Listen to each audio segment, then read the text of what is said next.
Então, há um senso de dever em estar aqui hoje. E me sinto como um dever urgente. E, por isso, eu vou tentar responder duas perguntas muito rápidas e objetivas. A primeira é parte da controvérsia que acompanhou essa manhã sobre o que significa e o que deve significar ciência confiável para que essa corte decida a DPF 442. Aquilo que o direito costuma chamar de empiria. A minha primeira afirmação é que nem tudo vale. Os dados não estão aí e eles não falam por si mesmos, ao contrário do que foi dito antes de mim. E a segunda pergunta é qual a magnitude do aborto no Brasil, e eu vou aproveitar e explicar algumas das dúvidas que foram apresentadas por professores nesta manhã sobre questões metodológicas do estudo.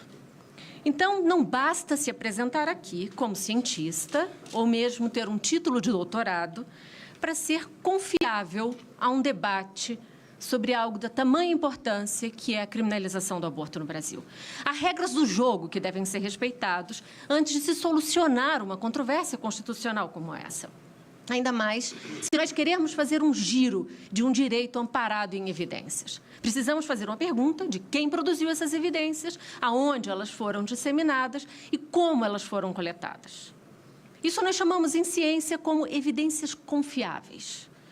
Um estudo sobre aborto, por exemplo, que vem a afirmar que 86% da população brasileira é contra ou a favor do aborto, e a resposta se dizia contra, tem um erro de partida, que em geral são os erros de pesquisas de opinião sobre temas tão controversos como aborto. Imaginem qualquer um de nós fazendo a pergunta se você é contra ou a favor de ter uma religião. Essa pergunta não seria feita porque ela não é considerada como factível para se apresentar uma resposta sobre garantia de direitos individuais. Nenhuma das duas pesquisas seria publicada em nenhuma revista confiável da comunidade acadêmica e serve, talvez, como manchete de jornal ou como peças de uma retórica de construção sobre argumentos em um tema controverso. Então, esse é o caso de muitas das pesquisas de opinião sobre aborto que continuamente se fazem referência para dizer o que pensa a população brasileira. Nesse caso, em geral, dessas pesquisas, não há erro de amostra, como já foi dito aqui. Não há erro em coleta de dados, mas há um erro de pergunta. A pergunta sobre aborto não é se nós somos contra ou a favor. Na verdade, o que nos interessa saber são práticas. Uma mesma mulher que venha responder a uma pesquisa de opinião, eu sou contra o aborto, essa mulher pode ter feito um aborto na vida. Porque há uma expectativa moral de uma resposta correta quando há alguém fazendo uma pergunta inquisitorial como essa. E poderia parecer uma aparente incoerência. Mas eu dou duas razões para explicá-las. Como eu disse, porque há uma expectativa de resposta. A segunda, ela é de ordem filosófico-jurídica. Nós somos incoerentes quando a lei penal nos ameaça de prisão. Uma mesma mulher contra o aborto, ela, se perguntada se ela é a favor ou contra a prisão de mulheres, ela vai dizer, não faz nenhum sentido. Muitas mulheres brasileiras sequer sabem que o aborto é um crime de prisão. Elas sabem que há um erro, que talvez haja um pecado para aquelas que fazem parte de comunidades de fé. Seria como ser contra os cigarros, mas a favor da liberdade de fumar, se essa pode ser uma compreensão mais simples. Então, essa é a ciência e nenhuma outra que essa Corte pode considerar na ponderação de questões constitucionais envolvidas na DPF 442. O resto é legitimamente dogma, é crença moral ou é fé, que são também argumentos respeitáveis e estão aqui convocados a se pronunciarem. Por isso, eu pediria: nós não estamos aqui para ouvir professores, mas para ouvir pesquisadores. Nós não viemos hoje aqui para ouvir aulas. Nós viemos para ouvir argumentações baseadas em teses. Nós viemos para ouvir autores originais. E o sistema brasileiro tem um sistema que se chama Lattes, de publicidade dos nossos currículos. Eu gostaria de ouvir cientistas que tenham publicações originais sobre essa matéria. E eu passo a apresentar o que foi descrito, e é descrito, como a principal pesquisa sobre o impacto da magnitude do aborto clandestino no Brasil. Magnitude é um mapa que nos diz quem são as mulheres que abortam, qual é o seu perfil etário, qual é o seu perfil racial regional, educacional e religioso, e algumas das consequências da clandestinidade. O estudo foi financiado pelo Ministério da Saúde, realizado em 2 momentos da história do país, em 2010 e em 2016, a publicação. A pesquisa se chama Pesquisa Nacional do Aborto. Cobriu o Brasil urbano, 83% da população. 17% das mulheres não alfabetizadas não responderam ao inquérito. E isso significa que os dados que eu passo a apresentar podem ter subnotificação, dado que as mulheres mais fragilizadas são aquelas do ambiente rural e pouco escolarizadas. A população coletada foi entre 18 e 39 anos. Segunda ressalva, nós podemos ainda ter maior número de mulheres que fizeram aborto se nós ampliarmos para as adolescentes e para as mulheres no final do seu pico da sua idade reprodutiva, os 49 anos. A coleta de dados foi feita apenas por mulheres, entrevistando mulheres. Nós nunca tivemos um desenho metodológico como essa. Nós cobrimos residências e usamos uma técnica chamada técnica de urna. Uma urna semelhante àquela em que se faziam votações eleitorais no passado. É uma urna secreta em que a mulher recebia uma cédula com 5 perguntas, cuja cédula era anônima e que havia um pareamento com o questionário. Ela respondia esse questionário e depositava na urna.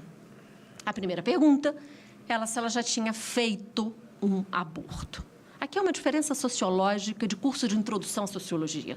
Não está o aborto espontâneo, porque quando as mulheres falam de aborto espontâneo, elas dizem, eu passei por um aborto. Se ela já havia feito um aborto na vida. Nós encontramos, e para quem tem dúvidas sobre a validade do estudo, ele ganha o prêmio mais importante da Organização Pan-Americana de Saúde, organismo do complexo, Organização Mundial de Saúde, de melhor estudo em saúde das Américas em 2012. 1 em cada 5 mulheres, aos 40 anos, já fez pelo menos um aborto na vida. Todos nós nessa sala conhecemos ao menos 5 mulheres de 40 anos ou mais. Eu peço que pensem nelas. Uma delas já teria passado pela cadeia. Fizeram um aborto quando muito jovens. O pico etário é entre 20 e 24 anos. Ela é uma mulher que hoje tem filhos, sabe o significado e a seriedade da maternidade. É alguém que aborta porque vive o cuidado maternal e se vê diante de um imperativo de não ser capaz, por diversas razões, de levar adiante uma gestação. Essa multidão de mulheres pode ser descrito por números e todos significam o mesmo, mas eles vão tocar cada um dos senhores de uma maneira diferente. É uma mulher por minuto. 503 mil mulheres, o nosso sistema prisional. 4 milhões e 300 mil mulheres entre 18 e 39 anos neste momento no país. A depender de como apresentemos os números, eles parecem menores ou maiores, mais difíceis ou mais simples de entendê-los.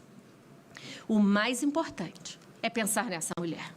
E para aqueles que não têm criatividade, porque disseram que nunca viram essa mulher, que nunca viram uma mulher que morreu, ou que na sua experiência profissional apenas viram uma ou outra, eu vou novamente lembrar de Ingriane Barbosa. Essa mulher comum, as nossas mães, as nossas avós, as nossas irmãs, as nossas filhas, ou as senhoras mesmas. 1 em cada 5 mulheres aos 40 anos. Nós as conhecemos na casa ou na comunidade. Aos domingos, na igreja ou no culto. Ela professa religiões. 56% delas é católica, 25% evangélica. Ela é a mulher comum brasileira. Esse número é diferente daquele apresentado pelo Ministério da Saúde, pelo qual apresenta outra metodologia de coleta, em que diz 1 milhão de abortos por ano.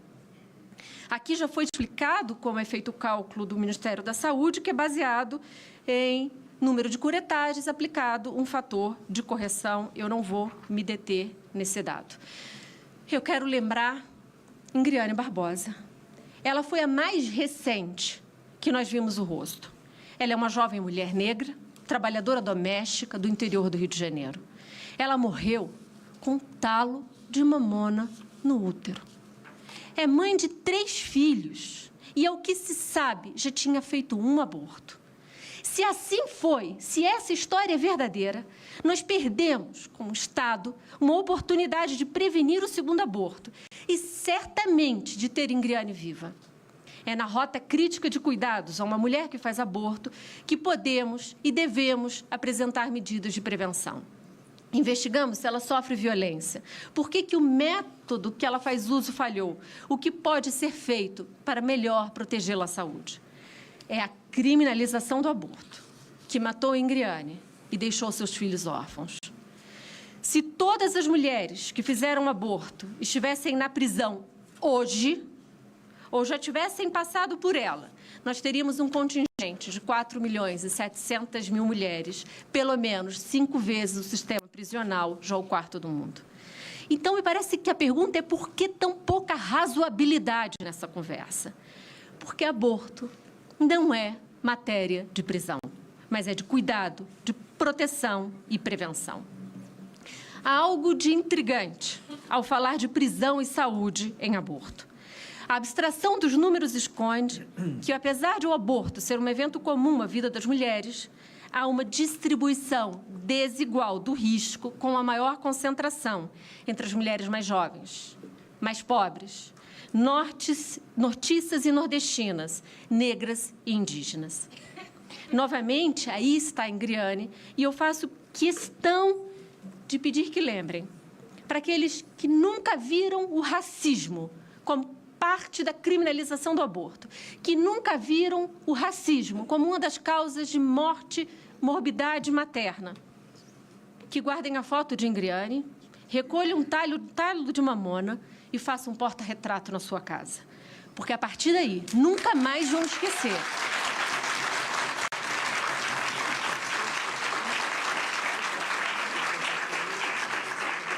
Como eu não consigo esquecer a foto de Ingriane.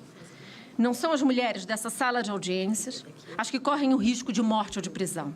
Nem as mulheres dos homens bem-intencionados que vieram aqui falar em nome da vida ou em nome da dignidade das mulheres. São aquelas mulheres que enfrentam o aborto como uma desproteção integral do Estado brasileiro aos seus direitos fundamentais. Quanto maior a escolaridade da mulher, menor a taxa de abortos, que é um indicativo de como renda e informação são instrumentos eficientes para prevenir o aborto e a gravidade das suas consequências na clandestinidade. Mas se é crime, senhora ministra, como que as mulheres fazem aborto? Metade delas fez uso de medicamentos. Pela Pesquisa Nacional de Aborto, eu não sei dizer que medicamento é este. Outros estudos indicam que é o misoprostol, conhecido pelas mulheres como Citotec. Metade delas fez uso de outros métodos que nós desconhecemos, talvez talo de mamona, talvez ervas, talvez clínicas clandestinas. Quanto mais vulnerável a mulher, maiores os riscos. É o talo de mamona que matou Ingriane. Do total de mulheres que fez aborto, metade dela precisou ficar internada. Anualmente, são algo em torno, em dados do SUS, 250.000 mulheres, um número semelhante ao registrado, eu digo, pelo SUS. Há, portanto, e aqui eu começo a encerrar, um desconcerto para o sistema de saúde, para a vida dessas mulheres, para o cuidado dos filhos que ficam à espera da mãe com um sofrimento tão assustador como esse. E por que essas mulheres fazem aborto? Eu não sei dar essa resposta com a Pesquisa Nacional do Aborto. Sabemos porque ouvimos as mulheres como mulheres. Aborto é algo que toda mulher sabe como fazer e sabe como cuidar de outra mulher. É parte da cultura feminina do Brasil. Sabemos porque precisamos, porque é certo para a vida em determinado momento, porque é uma necessidade de saúde, porque as mulheres sofrem violência. Não deve haver discussão sobre a razoabilidade das razões de uma mulher ter o direito de abortar até a 12ª semana, assim como não deve haver discussão sobre a decisão de uma mulher vítima de estupro resolver manter a sua gestação, se essa for a sua vontade ou sua profissão de fé. Este é o Estado democrático que buscamos e a ADPF 442, apresentada pelo Partido Socialismo e Liberdade, PSOL, provoca a pergunta correta. Como manter esse grave quadro de violação de direitos constitucionais, quando 1 em cada 5 mulheres aos 40 anos já fez pelo menos um aborto? Ela o fez em situação de clandestinidade e pede a esta Corte que ouça as consequências de seu desamparo. Muito obrigada.